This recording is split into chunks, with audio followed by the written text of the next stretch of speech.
বা থাকো বাইরে। হ্যাঁ না আলাইলে আইও।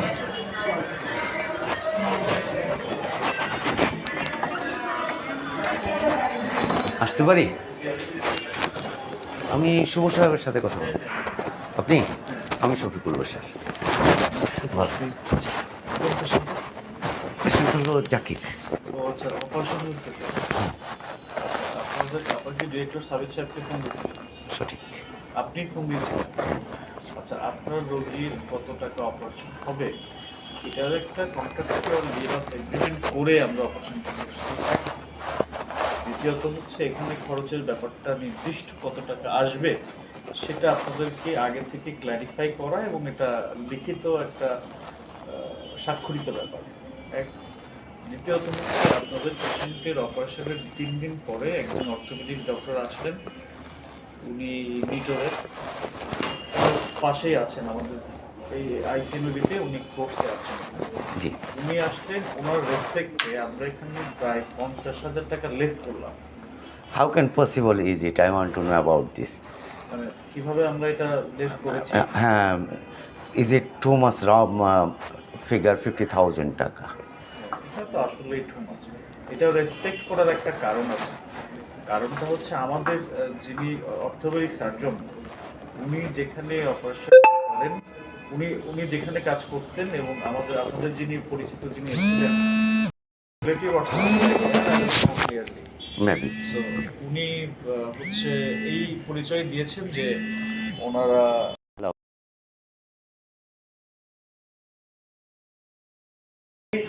আচ্ছা হ্যাঁ বুঝছি মাত্র। জি। তো এর ওনার উনি যে আমাদের যিনি অর্থোপেডিক্স ডক্টর অপারেশনটা ওনার সঙ্গে ওনার কথা হলো, আর উনি আসলে খুব কর্ডিয়ালি রিকোয়েস্ট করলেন যেহেতু উনি এই পেশার একজন মানুষ, একজন ডক্টর বা আপনি সার্জন এই ডিপার্টমেন্টের এক্সটাও ওনার রিকোয়েস্টেই আমাদের হসপিটালের যে প্রফিট পোর্শনগুলো ছিল আফটার আমাদের টিম চার্জ, অপারেশন টিম চার্জের পরে গিয়ে যে প্রফিট পোর্শনগুলো ছিল সেই জায়গাগুলোতে আমরা তার দিকে তাকিয়ে এক্ষেত্রে আমরা একটা ডিসকাউন্টেশন রাখছি, এটা জাস্ট ফর হিম। ঠিক আছে? এখন আপনাদের এটা নিয়ে কোনো প্রবলেম থাকুক কি না থাকুক হোয়াট এভার, এটা আপনাদের বিষয়। আপনি আপনাকে কিন্তু আমি এর আগে কখনো এই পেশেন্টের দেখেন নাই। সাথে সঠিক। দেখি নাই। সঠিক। এখন আপনারা যদি এক এক দিন এক একটা ব্যক্তি আসেন, এসে কেউ বলেন টাকা দিচ্ছি, কেউ বলেন টাকা দিচ্ছি না, কেউ কিছুক্ষণ পর এক একটা কথা বলবেন, এই জাতীয় বিভ্রান্তিকর সিচুয়েশনে পড়লে কিন্তু আমরা আইনানুগ যে ব্যবস্থা আছে সেটাতে যাবো। সবশেষে আপনি যাইতে পারেন, রাস্তা সবার জন্য খোলা। হ্যাঁ, আইনানুগ ব্যবস্থা নেওয়ার যে কথাটা বলছেন এটা একটা চমৎকার কথা বলছেন, যে আইনানুগ ব্যবস্থা নেবেন, বিভ্রান্তিকর ইত্যাদি ইত্যাদি সঠিক। তো এটা একটা সেবা খাত। তো সেবা খাতে এখানে প্রতিদিন 3 লাখ টাকা, 2.5 লাখ টাকা, 2 লাখ টাকা বলছে প্যাকেজ XYZ। তারা ঢাকা মেডিকেলে আসছিল চিকিৎসার জন্য।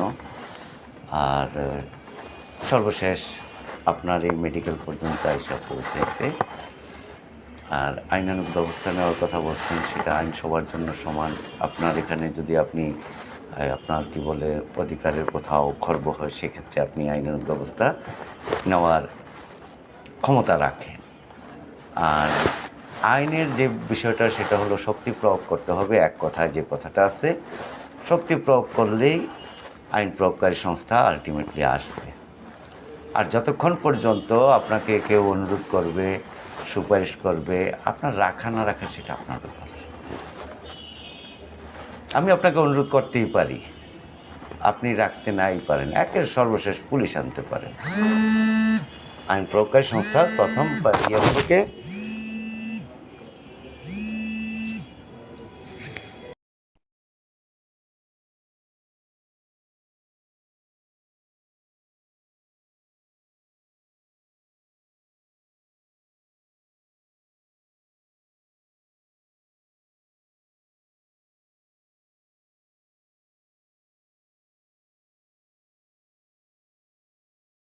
যে কোনো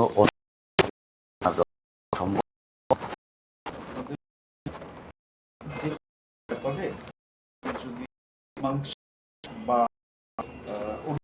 প্রক্রিয়া হুম বা ধরেন এই জাতীয় যে আলোচনা যে ভাই উনি দরিদ্র, এত বড় একটা টাকা ওনার আসলো, এখানে 2 টাকা 5 টাকা কম রাখা যায় কিনা বা এই ব্যাপারটাকে আবার পুনর্বিবেচনা করা যায় কিনা, সেই জাতীয় বিষয় নিয়ে আলাপন আলোচনা বা হচ্ছে মীমাংসা, এই জিনিসটা আপনি একবার করতে পারেন, একাধিকবার করতে পারেন, কখনো কখনো প্রয়োজনীয়তা সাপেক্ষে সেটা 3বারও হতে পারে, কিন্তু সেটা 3-এর অধিকবার, 4-এর অধিকবার, 5-এর অধিকবার হওয়াটা এটা একটা মানে ফান হয়ে যায়। হ্যাঁ, কারণ যে বিষয়টা আপনি বসে টোটাল সামগ্রিক ব্যাপারটা আলোচনা করে একটা ফয়সালা নির্ধারণ করলেন এবং সেই ব্যাপারটা একটা মীমাংসিত বিষয় হিসেবে বিবেচনায় আমরা রাখলাম। এখন সেই ব্যাপারটা আবার পুনর্বিবেচনা, আবার নতুন করে আপনি আসলেন বা আরও একজন কেউ আসলো, কেউ হয়তো আমাকে সচিবকে দিয়ে ফোন দেওয়া হলো, স্বরাষ্ট্র উপদেষ্টাকে দিয়ে ফোন দেওয়া হলো, কেউ হয়তো ডক্টর ইউনূস সাহেবকে দিয়ে ফোন দেওয়া হলো, কেউ হয়তো আমাদের পিএসকে দিয়ে ফোন দেওয়া হলেন। এই জাতীয় ব্যাপারগুলো ঘটার তো ভাই একটা লিমিটেশন আছে, একটা তো নাম্বার।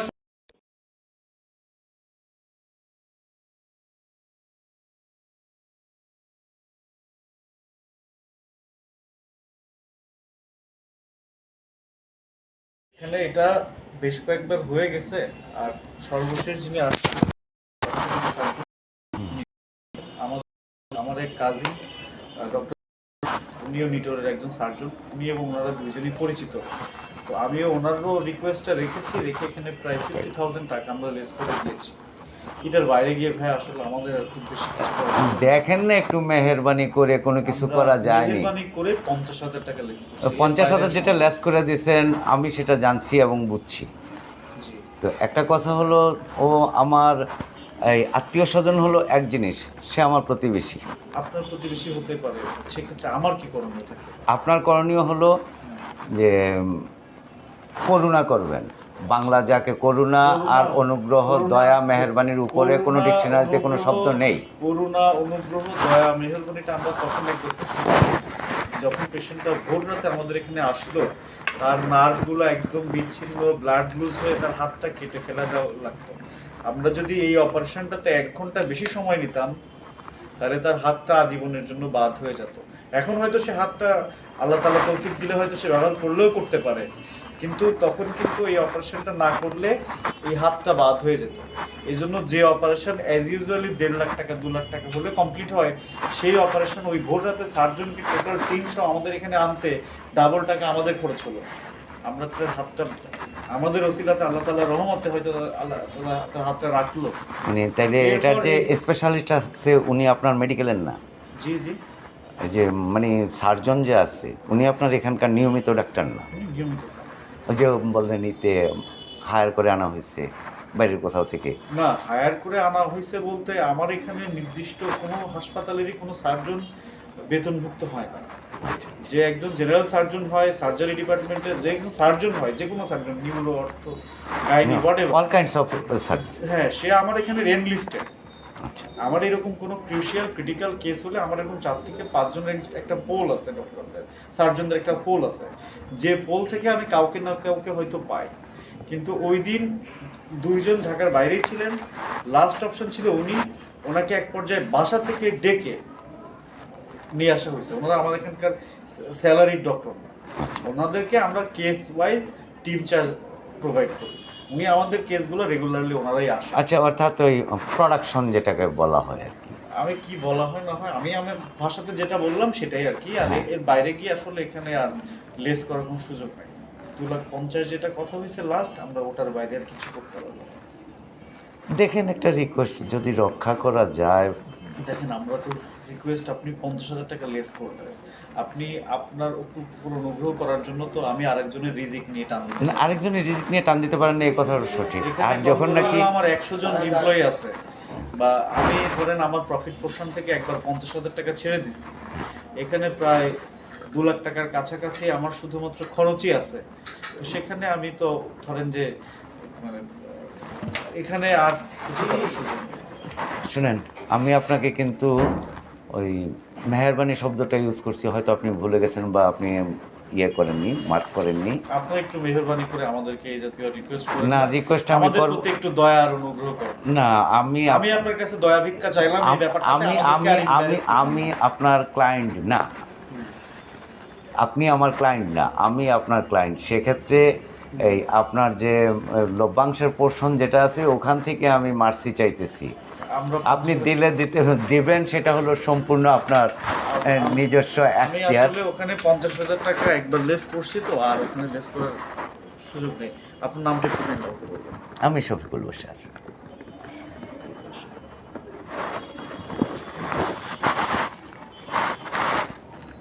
আপনি রোগীর কি হন? আর রুগী আমার প্রতিবেশী, ছোট ভাই। প্রতিবেশী। ডোন্ট মাইন্ড, আমি একটু একটু লিখলাম একটা কারণে। আপনি লেখেন, অসুবিধা নাই। না না, আমি ওর জন্য না, মানে আমি পরে ভুলে যাই যে আমি কার সঙ্গে কথা বলছি। একটু পরে আবার কেউ আসলে আমি মনে করে বলতে পারবো না আমি কার সঙ্গে কথা বলছি। যেমন আপনাদের আগের দিন একজন গার্ডিয়ান আসছিল, ওনারা 3 জন আসছিলেন, তো ওনারা আমাদের সঙ্গে কথা বলে গেছে আপনার রোগীর ব্যাপারেই, কিন্তু পরক্ষণে আবার আরও 5 জন আসছে, আমি তাদেরকে বলতে পারি না আমি কোন 3 জনের সাথে কথা বলছি। আচ্ছা, এখানে আপনাকে চার্জ করার মতো এখতিয়ার, ক্ষমতা, শক্তি কোনো কিছু নেই। কারণ হলো আপনার চেম্বারে প্রবেশ করার পূর্ব মুহূর্তে আপনাকে বলতে হয়েছে আমি কি জনাব আসতে পারি আপনার রুমে, ফার্স্ট। তো এটা বলার পরে আপনি যখন অনুমতি দিয়েছেন তখনই কেবল আমি আপনার রুমে আসার সক্ষমতা লাভ করি। তার বিপরীতে আমি আপনাকে অনুরোধ করছি, সুপারিশ করছি যে একটু, সে আমার প্রতিবেশী, আমি তার খাতিরে আপনার এখান পর্যন্ত এসে পৌঁছাইছি। আপনার যেখানে আপনি এগ্রিমেন্ট XYZ আপনি যখন নাকি ইয়ে করে নিছেন, কন্ট্যাক্ট করে নিছেন যে এত টাকা তোমাকে দিতেই হবে, সেখানে আপনি মার্সি না করলে আপনার সাথে জোর জবরদস্তি করার কোনো কিছু নেই। তো একটা জিনিস হলো সহজ কথা, যদি ছাড় দেওয়ার কিছু থাকে ছাড় দিয়ে তাদেরকে আজকে রিলিজ দিয়ে দিবেন, বাস এতটুকু পর্যন্ত। আপনার কি হচ্ছে, মানে মনে হলো না যে 50,000 টাকা যেটা কমানো হয়েছে এটা ছাড় না? ও, আপনার এইখানেই এসে আমি আপনাকে রিকোয়েস্ট করার মতো একটা সক্ষমতা লাভ করছি যে আমার স্যার, আমার জনাব, আমার মেডিকেলের প্রধান যখন 50,000 টাকা ছাড় দিতে পারছে, তখন আরও কিছু তার ছাড় দেওয়ার একটা সুযোগ রয়ে গেছে। আর সুযোগ নেই। আমরা যেটা ছিল, আমরা প্রথমে 30,000 টাকা কমাইছিলাম। পরে ভদ্রলোক যিনি অর্থোপেডিক সার্জন ছিলেন উনি বলছিলেন দেখেন এই জাতীয় কেসগুলো আমরাও তো এই জাতীয় অপারেশন করি, তো আমার একটা অনুরোধ, পেশেন্টটা আমারও আত্মীয়র মধ্যে পড়ে, তো আমিও এখানে কোর্স করছি, এটা আমার একেবারেই পাশে, আমার একটা অনুরোধ যদি আপনারা না রাখেন, এটা আমার জন্য একটা পারিবারিক একটা সম্মানের ব্যাপার।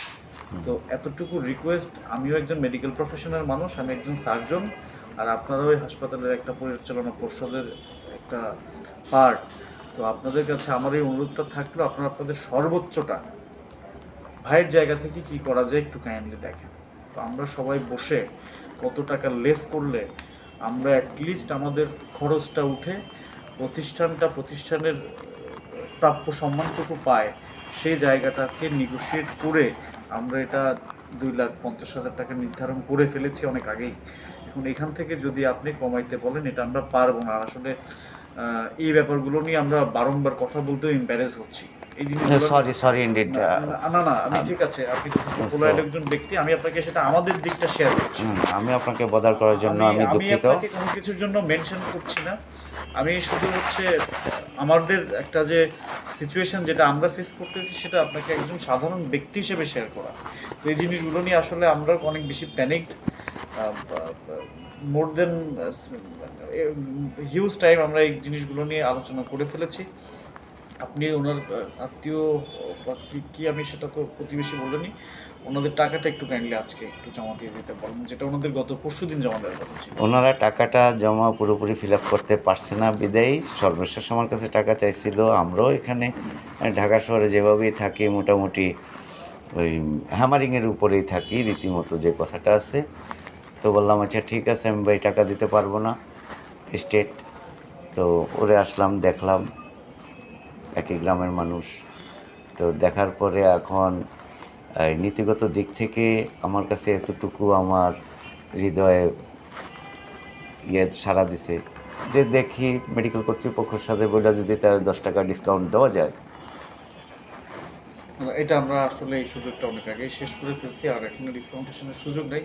তাহলে আপনি আসলে দায়িত্ববান কেউ না যার সঙ্গে আমরা টাকাটা নিয়ে আবার কথা বলতে পারি। না না না না না না না না না সরি ইন্ডিড। কারণ হলো আমি আপনাকে এই কথা যে বলবো যে আমি টাকা দিয়ে দিচ্ছি বা দেবো, এটা তাদের সাথে কথা বলবো। আচ্ছা, ওনাদের আর যারা গার্ডিয়ান আছে ওনাদেরকে একটু ফোন দাও। প্রাইমারি অবস্থাতে যে গার্ডিয়ানদেরকে আমরা পেয়েছি আর এখন যারা ওনার সাথে রুগীর সাথে যারা আছে তাদের সাথে একটু কথা বলে আমাকে দ্রুত কথা বলো। এখন কি আছে, বাচ্চা পেশেন্টের বাবা মা কেউ নাই সাথে? হ্যাঁ,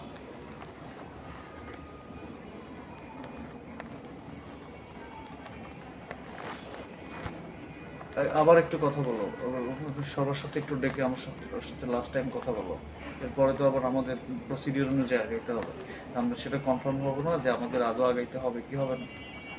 ঠিক আছে। আচ্ছা, তো বিরক্ত করার জন্য না না না, ঠিক আছে। দুঃখিত।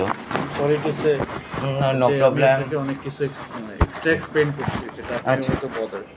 ঠিক আছে। Thank you. দেখা হচ্ছে। আচ্ছা, আপনি কি রোগী কি? আমার ছেলে। ও আচ্ছা আচ্ছা।